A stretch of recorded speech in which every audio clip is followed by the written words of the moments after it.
South ఇండియాలోని అతి తక్కువ ధరలకి రత్నాలనందించే ఏకైక సంస్థ 6JVR.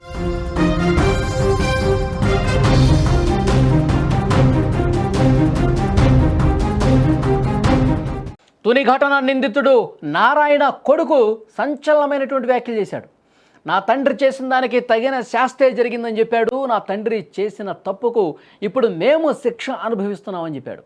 ఆడపిల్ల మీద చేయేస్తే నారాయణకు పట్టిన గతి అందరికీ పట్టాలి. అతను చేసినటువంటి పనికి ఇప్పుడు మా మీద కొంతమంది ట్రోల్స్ చేస్తూ ఉన్నారు. ఇది మాత్రం కరెక్ట్ కాదని చెప్తా ఉన్నాడు. తమ కుటుంబంపై ట్రోల్స్ ఇక ఆపండి అంటూ ఆయన కోరుతా ఉన్నాడు.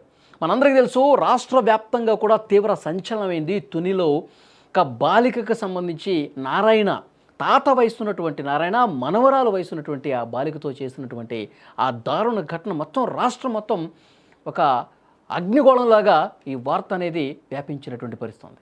ఎందుకంటే ఇలాంటి వాళ్ళు సమాజంలో ఉండకూడదని చెప్పి ప్రతి ఒక్కరూ కూడా గొంతెత్తినటువంటి పరిస్థితి.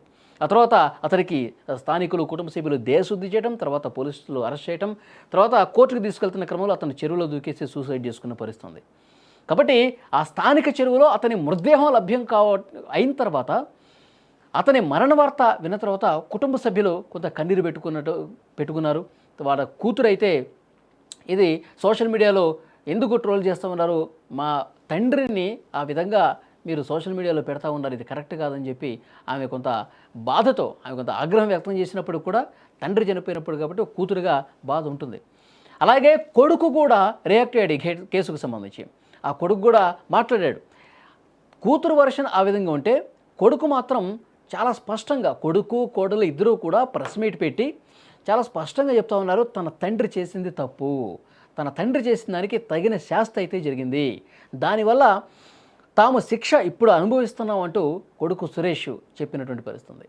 ఏ ఆడపిల్ల మీద చేయేసిన నారాయణకు పట్టిన గతి అంటే నా తండ్రికి పట్టిన గతే ప్రతి ఒక్కరికి పడుతుంది, అందరూ జాగ్రత్తగా ఉండాలి అని చాలా స్పష్టంగా ఎక్కడో కూడా వెనకేసు రాలా. తప్పు జరిగింది, తప్పు చేశాడు, ప్రపంచం చూసింది కాబట్టి శిక్ష అనుభవించాడు, తగిన శాస్తి జరిగిందని ఆయన తండ్రిని ఉద్దేశించి మాట్లాడిన పరిస్థితి. ఎస్, కొడుకు కరెక్ట్గా రియాక్ట్ అయ్యాడు. కొడుకు చాలా క్లియర్గా చెప్పాడు ఒక మాట, ఆడపిల్ల మీద రాష్ట్రంలో ఎవ్వడు చెయ్యేసినా ఇదే గతి పడుతుందని కూడా చాలా స్పష్టంగా తండ్రిని ఉద్దేశించి కూడా మాట్లాడిన పరిస్థితి.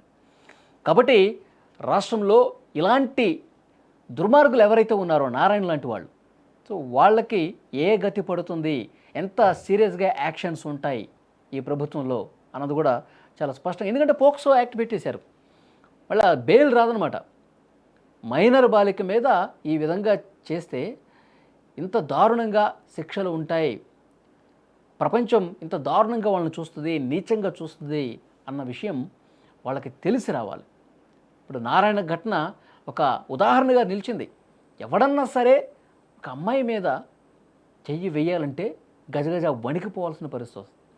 దుష్టుల ఆట కట్టిస్తామని చెప్పి ఈ ప్రభుత్వం కూడా చాలా స్పష్టంగా పోక్సో యాక్ట్ పెట్టి చూపించింది. ఇప్పుడు ఈ కేసులో కొడుకు కోడలు చాలా క్లియర్గా స్పందించారు. తండ్రి అయినా సరే ఎవరైనా సరే ఇదే గతి పడుతుందని కూడా చెప్పారు. కూతురు మాత్రం నిన్న మనం ఆ వీడియో కూడా చూసాం. ఆమె ఏం చెప్తా ఉంటుంది, ఏమైనా ప్రూఫ్ ఉందా అంటుంది. మొత్తం జనం అంతా చూశారు, ఒక స్థానికుడు రికార్డ్ చేయటం వల్ల ఇది అందరికీ తెలిసింది, లేదంటే తెలీదు. గతంలో 3-4 సార్లు అట్లాగే తీసుకెళ్ళాడంట. ఇప్పుడు అది రికార్డు కావటం వల్ల, అందరికీ సోషల్ మీడియాలో వైరల్ కావటం వల్ల నారాయణ ఎలాంటి వాడు అన్నది తెలిసింది. ఆమె నారాయణ కూతురు మాత్రం ప్రూఫ్లు ఏంటి, కోర్టు ఏమన్నా చెప్పిందా, కోర్టులో ఆధారాలు ఏమన్నా పోలీసులు ప్రొడ్యూస్ చేశారా, ఓకే, ఎందుకంటే కూతురు కాబట్టి తండ్రి పట్ల ఉన్నటువంటి ఆ ప్రేమతో చనిపోయాడు కాబట్టి ఆ ఆందోళనతో మాట్లాడుండొచ్చు. కానీ ఆ విధంగా అనటం మాత్రం 1-2 సార్లు ఆలోచించి అనాల్సిందే. ఇంకొకటి, సోషల్ మీడియాలో పోస్టులు పెట్టేశారు మా తండ్రి గురించి, అవన్నీ తీసేయాలని చెప్పేసి అంటూ ఉన్నారు. ఎందుకు తీస్తారు? పోస్టులు పెట్టిందే ఇలాంటి వాళ్ళు ఉంటారు, జాగ్రత్తగా ఉండాలి, ఆడపిల్లల తల్లిదండ్రులు ఇంకా జాగ్రత్తగా ఉండాలని చెప్పాలి కదా. మీడియా బాధ్యత అది. సోషల్ మీడియా పోస్టులు పెట్టింది దానికోసం. ఇంకొకటి చేయాలంటే భయపడాలి. ఎవరన్నా చేస్తే మనం ఇట్లా ఈ విధంగా ట్రోల్ అయిపోతాం, వైరల్ అయిపోతాం, మన బతుకు బస్టాండ్ అయిపోతుందని చెప్పి ఆ భయం రావాలిగా. భయం రావాలంటే ప్రతి ఒక్కరికి ఘటన గురించి తెలియాలి. కాబట్టే సోషల్ మీడియాలో కావచ్చు ఉధృతంగా దీన్ని ప్రసారం చేసినటువంటి పరిస్థితి ఉంది. కానీ కొడుకు మాత్రం చాలా కరెక్ట్గా క్లియర్గా రియాక్ట్ అయ్యాడండి. తండ్రి అయినా సరే వెనకేసుకు రాలా, తప్పు చేశాడు, గతి పట్టింది అని మాట్లాడాడు. ఒకసారి విందాం మనం కూడా.